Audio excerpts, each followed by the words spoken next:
DK. Shivakumar ಸಾಹೇಬರಲ್ಲಿ request ಮಾಡುವಂಥದ್ದು, ನಾನು ನಿನ್ನೆ ಅವರ ಕಚೇರಿಗೆ ಕೂಡ ನಾನು ಮಾತನಾಡಿದ್ದೀನಿ, ಅವರ ಹತ್ರ ಸಮಯ ಕೂಡ ಕೇಳಿದ್ದೀನಿ. ಯಾಕೆಂದ್ರೆ ಅವರ ಸ್ಟೇಟ್ಮೆಂಟ್ ನೋಡಿದೆ, ಇದಿಲ್ಲ ಅಂದ್ರೆ ಆಲ್ಟರ್ನೇಟಿವ್ ಸೊಲ್ಯೂಷನ್ ಏನು, ಇದಕ್ಕೇನು ವಿರೋಧ ಇದನ್ನೆಲ್ಲ ಕೇಳಿದ್ದಾರೆ. ನಾನು ವೈಯಕ್ತಿಕ ಟೀಕಾ ಟಿಪ್ಪಣಿಗಳಿಗೆ ಉತ್ತರ ಕೊಡ್ತಾ ಅದನ್ನ ಒಂದು ವ್ಯಕ್ತಿ ಸಂಬಂಧಪಟ್ಟಂತ ಇಶ್ಯೂ ಆಗಿ ಅವ್ರ ವರ್ಸಸ್ ನಾನು ಇನ್ನೊಂದು ಅನ್ನೋ ರೀತಿ ಮಾಡ್ಲಿಕ್ಕೆ ಹೋಗೋದಿಲ್ಲ. ಇದು ಬೆಂಗಳೂರಿನ ವಿಷಯ. ಅವರು ಹಿರಿಯ ರಾಜಕಾರಣಿ ಇದ್ದಾರೆ, ಬೆಂಗಳೂರಿಗೆ ಒಳ್ಳೇದು ಮಾಡಬೇಕು ಅನ್ನುವಂತ ಇಂಟೆಂಟ್ ಕೂಡ ಇದೆ ಅಂತ ನನಗೆ ಗೊತ್ತಿದೆ. ಆಮೇಲೆ ಸಹಜವಾಗಿ ಅವರು DCM ಬೆಂಗಳೂರು ಇನ್ಚಾರ್ಜ್ ಮಿನಿಸ್ಟರ್ ಇರೋದ್ರಿಂದ ಬೆಂಗಳೂರಿಗೆ ನಾನೇನೋ ಲೆಗಸಿ ಬಿಡಬೇಕು ಅನ್ನುವಂಥದ್ದು ಕೂಡ ಹಂಬಲ ಅವರಿರುತ್ತೆ.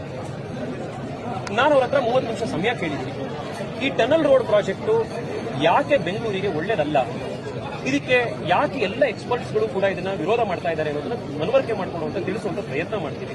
ನನಗನ್ಸುವಂಥದ್ದು ಏನು ಅಂದ್ರೆ, ಯಾರು ಈ ಕನ್ಸಲ್ಟೆಂಟ್ಸ್ ಮತ್ತೆ ಕೆಲವು ಅಧಿಕಾರಿಗಳು ಈ ಪ್ರಾಜೆಕ್ಟ್ ನ ಬಗ್ಗೆ ಅವರಿಗೆ ಅಡ್ವೈಸ್ ಮಾಡ್ತಾ ಇದ್ದಾರೆ, ಬಹುಶಃ ಅವರು ಡಿ.ಕೆ. ಶಿವಕುಮಾರ್ ಅವರಿಗೆ ಈ ಟನಲ್ ರೋಡ್ ನ ಪ್ರಾಜೆಕ್ಟ್ ನ ಕೊರತೆಗಳ ಬಗ್ಗೆ, ಲಿಮಿಟೇಷನ್ಸ್ ನ ಬಗ್ಗೆ ಅವ್ರು ಗೈಡೆ ಮಾಡಿಲ್ಲ, ಅವ್ರ ವಿಷಯನೇ ತಿಳಿಸಿಲ್ಲ.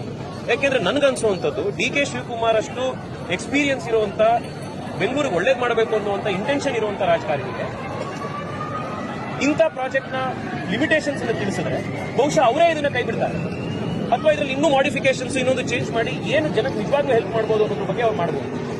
ನಾನು ಅವ್ರ ಹತ್ರ ಸಮಯ ಕೇಳಿದ್ದೀನಿ, ಅವರನ್ನ ಹೋಗಿ ಭೇಟಿ ಮಾಡಿ ಈ ಪ್ರಾಜೆಕ್ಟ್ ನ ಬಗ್ಗೆ ಎನ್ವೈರನ್ಮೆಂಟ್ ಆಕ್ಟಿವಿಸ್ಟ್ಗಳಾಗಿರಲಿ, ಅರ್ಬನ್ ಟ್ರಾನ್ಸ್ಪೋರ್ಟ್ ಪ್ಲಾನರ್ಸ್ ಆಗಿರಲಿ, ಯಾಕೆ ಇದನ್ನ ಯಾವ ಕಾರಣಕ್ಕೋಸ್ಕರ ವಿರೋಧ ಮಾಡ್ತಾ ಇದೀವಿ ಅಂತ ಅವರಿಗೆ ತಿಳಿಸುವಂತ ಪ್ರಯತ್ನವನ್ನು ನಾವು ಮಾಡ್ತೀವಿ. ನನಗನ್ಸುವಂಥದ್ದು ಬಹುಶಃ ಕನ್ವಿನ್ಸ್ ಆಗ್ತಾರೆ. ಯಾಕೆಂದ್ರೆ ನಾನಿದನ್ನ ಸರಿ ಇದ್ರೂ ವಿರೋಧ ಮಾಡ್ತೀನಿ ಅಂತ ಹಠ ಮಾಡೋದು ಎಷ್ಟು ತಪ್ಪು, ಇದನ್ನ ತಪ್ಪಿದ್ರು ಕೂಡ ನಾವು ಮಾಡೇ ಮಾಡ್ತೀನಿ ಅಂತ ಜಿದ್ದಿಕೊಳ್ಳೋದು ಕೂಡ ಅಷ್ಟೇ ತಪ್ಪು. ಇದು ಇಬ್ರು ಅಥವಾ ಇನ್ನೂ ಎರಡು ಐಡಿಯಾಗಳ ಜಿದ್ದಾಗಬಾರದು. ಸರಿ ತಪ್ಪುಗಳನ್ನು ಆಲೋಚನೆ ಮಾಡಿ ಬೆಂಗಳೂರಿಗೆ ಯಾವ್ದು ಒಳ್ಳೇದು ಅದನ್ನು ನಾವೆಲ್ಲರೂ ಸೇರಿ ಮಾಡಬೇಕಿದೆ. ಅದ್ರ ಜೊತೆಗೆ ಅವ್ರು ನಿನ್ನೆ ಇದನ್ನು ಹೇಳಿದ್ದಾರೆ, ತೇಜಸ್ವಿಗೆ ಬೆಂಗಳೂರಿನ ಕುರಿತಾಗಿ ಪ್ಲಾನ್ ಆಫ್ ಆಕ್ಷನ್ ಏನಿದೆ ಟ್ರಾಫಿಕ್ ಸಲುವಾಗಿ ಅದನ್ನು ಕೂಡ ನಾನು ತಯಾರು ಮಾಡ್ತಾ ಇದ್ದೀನಿ.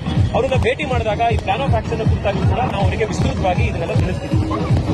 ಕಾಂಗ್ರೆಸ್ ಬಿಜೆಪಿ ಎಲ್ಲಕ್ಕಿಂತ ಮುಖ್ಯವಾಗಿ ಬೆಂಗಳೂರಿನಲ್ಲಿ ವಾಸ ಮಾಡ್ತಾ ಇರುವಂತಹ 1.5 ಕೋಟಿ ಸಾಮಾನ್ಯ ಜನಕ್ಕೆ ಯಾರು ಈ ಟ್ರಾಫಿಕ್ ಇಂದ ಬೇಸತ್ತಿದ್ದಾರೆ, ಈ ಕೆಟ್ಟ ರಸ್ತೆಗಳಿಂದ ಬೇಸತ್ತಿದ್ದಾರೆ, ಅವರೆಲ್ಲರಿಗೂ ಕೂಡ ನಾವು ಒಟ್ಟಿಗೆ ಸೇರಿ ಕೆಲಸ ಮಾಡೋದ್ರಿಂದ ಅವರ ಜೀವನದಲ್ಲಿ ಒಂದು ಪರಿವರ್ತನೆ ಬರುತ್ತೆ. ಆ ಪೊಲಿಟಿಕಲ್ ಮೆಚುರಿಟಿಯನ್ನು ತೋರಿಸಿ ನಾವು ಕೆಲಸ ಮಾಡಬೇಕು ಅನ್ನುವಂತ ನನ್ನ ಅಪೇಕ್ಷೆ ಇದೆ.